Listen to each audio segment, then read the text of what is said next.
Hello friends, स्वागत है फिर से स्टडी फॉर सिविल सर्विस में। तो पिछले लेक्चर में हमने टेहरी रियासत के राजाओं के बारे में पढ़ा था, उनके समय में कौन कौन सी इंपॉर्टेंट चीज़ें हुई थी उन सब के बारे में। ठीक, तो हम देखते हैं कि दो राजा और बच गए थे इसमें, टेहरी रियासत के नरेश, नरेंद्र शाह और मानवेंद्र शाह। तो नरेंद्र शाह राजगद्दी पर बैठते हैं 1913 में कीर्ति शाह की मृत्यु के उपरांत, जो कि इनके पिताजी थे। ठीक, अक्सर हमने देखा है, ये पहली बार नहीं हो रहा है कि कोई राजा बना है तो वो अल्पवयस्क हो। तो नरेंद्र शाह भी क्या थे? माइनर किंग थे, अर्थात अल्पवयस्क थे। हम ये भी जानते हैं कि अल्पवयस्क होने की स्थिति में माताओं का रोल सामने आता है। इस केस में भी ऐसा ही हुआ। इनकी जो माता हैं वो है महारानी नेपालिया।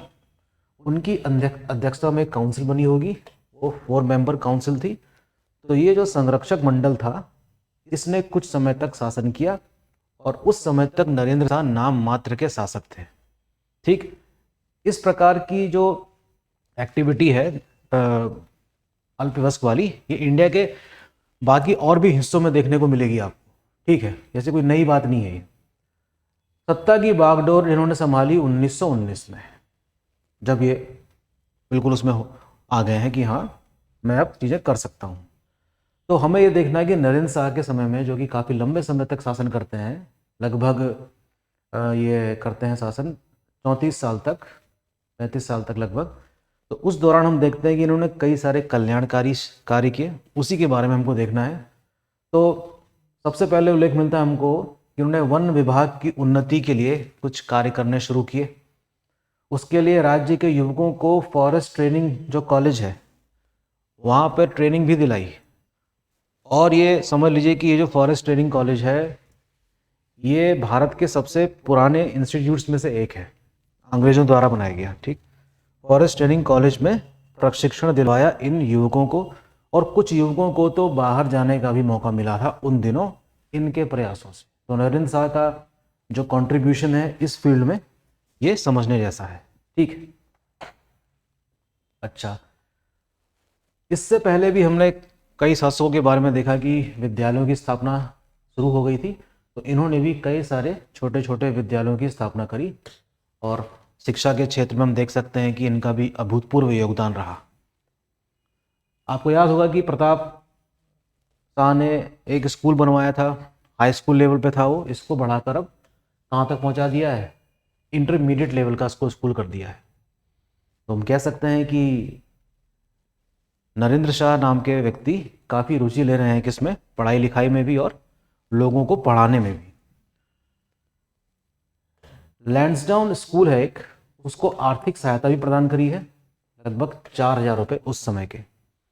BHU को 6,000 रुपये की सालाना राशि प्रदान करते थे।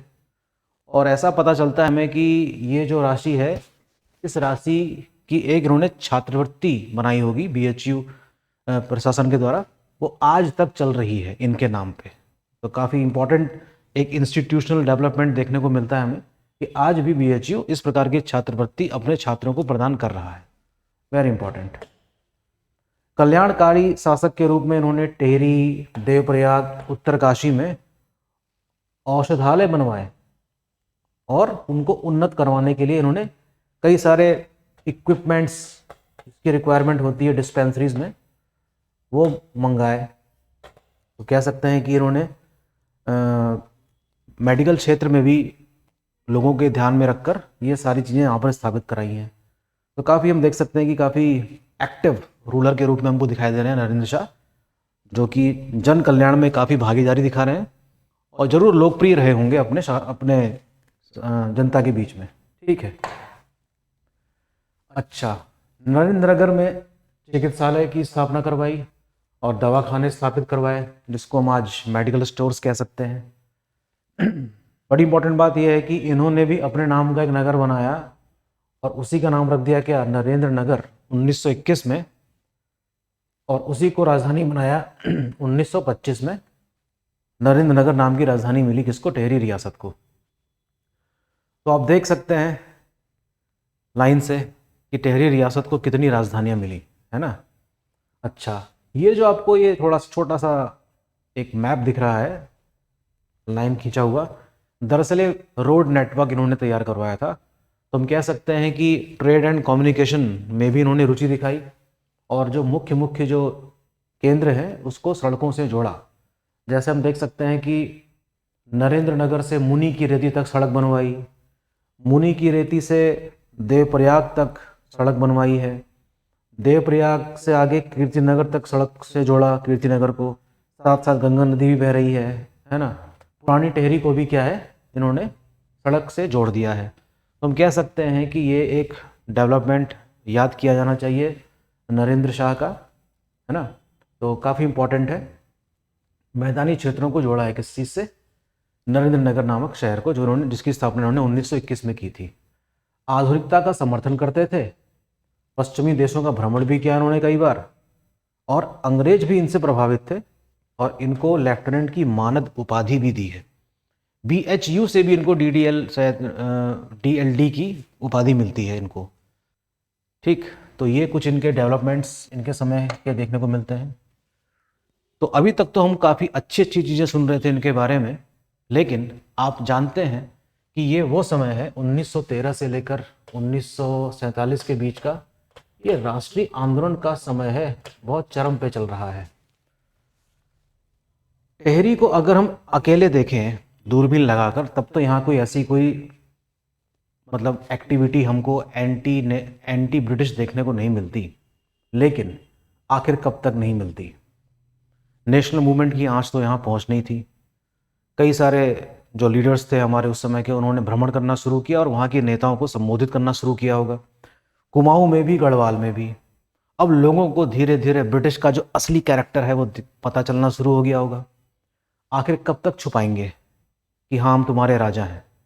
लोगों को तो पता चल ही गया ना कि राजा हो ब्रिटिश की मर्जी से हो, अपनी मर्जी से राजा नहीं है अब आप। और लोगों को ये भी पता चल गया कि भारत की जो आज़ादी की लड़ाई चल रही है, इसमें राजशाही का अब कोई स्थान नहीं होगा आगे चल के। अब राजतंत्र समाप्त होने वाला है, प्रजातंत्र स्थापित होने वाला है ना। तो प्रजातंत्र को स्थापित करने की मांग जाहिर सी बात है कि टेहरी रियासत में भी उठी होगी, और ये मांगे उठी। दो कांडों के बारे में हमको जानकारी मिलती है, 1930 का रवाई कांड और श्रीदेव सुमन की 84 दिन की जो भूख हड़ताल थी, उसके बाद उनकी जो मृत्यु होती है। ये कुछ ऐसे कांड हैं या ऐसी घटनाएं हैं नरेंद्र शाह के समय की, जो इनके अच्छे खासे करियर में धब्बे की तरह काम करती है। पता हमको ये भी चलता है कि जब ये कांड हुए तो नरेंद्र शाह उस समय टेहरी रियासत से बाहर थे। फिर भी हम कह सकते हैं कि कैजुअल अप्रोच रही होगी। नरेंद्र शाह शायद इंडियन नेशनल मूवमेंट के मैग्नीट्यूड को समझ पाने में सफल नहीं रहे होंगे, और उनको शायद अंदाज़ा नहीं होगा कि इंडियन नेशनल मूवमेंट की जो आंच है वो टेहरी रियासत में भी जगह बना सकती है। तो जो कैजुअल अप्रोच थी, हम कह सकते हैं कि अपने अधीनस्थ के हाथों में छोड़कर शासन आप भ्रमण पे हैं, और इतने बड़े हम देख सकते हैं कि घटनाएं देखने को मिलती हैं। तो नरेंद्र शाह के इतने अच्छे करियर में, जिसके बारे में अभी तक हमने पढ़ा, सब कुछ अच्छा चल रहा था कल्याणकारी शासक के रूप में, लेकिन ये कांड भी उनके समय में होते हैं। फिलहाल 1948 तक, एक साल पहले भारत आज़ाद हो गया है। इन्होंने स्वयं ही स्वेच्छा से गद्दी का परित्याग कर दिया, और उसके उपरांत मानवेंद्र शाह, इनके जो पुत्र हैं, वो शासक बनते हैं टेहरी रियासत के। ये भी एग्जाम में क्वेश्चन कई बार आया है कि टेहरी रियासत के अंतिम शासक कौन थे। मानवेंद्र शाह थे। अब आपको पता ही है, भारत आज़ाद हुआ है, कई सारी रियासतें हैं, रियासतों ने भी मन बना लिया है कि हमें किस में मिल जाना चाहिए, भारतीय गणराज्य में। ऐसी रियासत का करेंगे क्या जो चारों तरफ किससे घिरी हुई हो, इंडियन यूनियन से। इंडियन यूनियन तो कभी भी हम पर कब्जा कर सकता है, तो बेहतर है कि हम क्या किस में शामिल हो जाएं, इंडियन यूनियन में। इंडियन यूनियन में एक एक करके सारी रियासतें शामिल होती चली गई, जिसमें टेहरी रियासत भी एक थी, और इसका विलय करा लिया गया है 1 अगस्त 1949 को भारत में। ठीक, तो ये रही टेहरी रियासत की छोटी सी कहानी। इसमें 6 राजाओं का उल्लेख है, जिसमें मुख्य रूप से हमने कीर्ति शाह और नरेंद्र शाह के बारे में हमने अच्छी तरीके से जानकारी आप तक पहुंचाई। अब 1815 से लेकर 1949 के बीच में हमको ये जान लेना भी ज़रूरी है, क्योंकि आपके सिलेबस में मेंशन है ये बात कि टेहरी रियासत का जो प्रशासन था उसका स्ट्रक्चर क्या है ना। आपके सिलेबस में क्लियरली मेंशन है एडमिनिस्ट्रेटिव स्ट्रक्चर किसका, टेहरी रियासत का। तो उसको भी हम पढ़ेंगे। तो कल के लेक्चर में हमारा जो ध्यान जाता है वो जाएगा किसकी तरफ, टेहरी रियासत का प्रशासनिक ढांचा, एडमिनिस्ट्रेशन उसमें कैसा काम करता था, सामाजिक व्यवस्थाएं कैसी थी, राजस्व व्यवस्था कैसी थी, न्याय प्रणाली कैसी थी। जैसा कि हर किंगडम के बारे में हमने हिस्ट्री में पढ़ा है, उसी तरीके से हमें टेहरी रियासत के बारे में भी यही सारी चीज़ें पढ़नी होंगी। ठीक, तो इस लेक्चर को ध्यान से सुनिएगा, और जो मैंने इससे पहले जो लेक्चर पोस्ट किया है बाकी राजाओं के बारे में, उसको भी आप ध्यान से सुनिएगा। 3 लेक्चर हैं हमारे टेहरी रियासत के संबंध में। टेहरी रियासत की स्थापना कैसे हुई, दूसरा टेहरी रियासत के राजाओं के बारे में उल्लेख 4 राजाओं का पहले एपिसोड में था, और आज हमने देखा मुख्य रूप से किसके बारे में, नरेंद्र शाह के बारे में। तो इन 3 उसमें आपका क्या पूरा हो गया, टेहरी रियासत की स्थापना और उनसे संबंधित राजा और उनके राजाओं के समय में हुए कुछ इंपॉर्टेंट गतिविधियां। ठीक, तो काफ़ी इंपॉर्टेंट है, 1 से 2 क्वेश्चन यहाँ से आने की संभावना आपकी रहेगी आने वाले एग्जाम में। ठीक है, तो बने रहिए स्टडी फॉर सिविल सर्विस के साथ और पढ़ाई करते रहिए। मिलते हैं जल्दी ही, थैंक यू।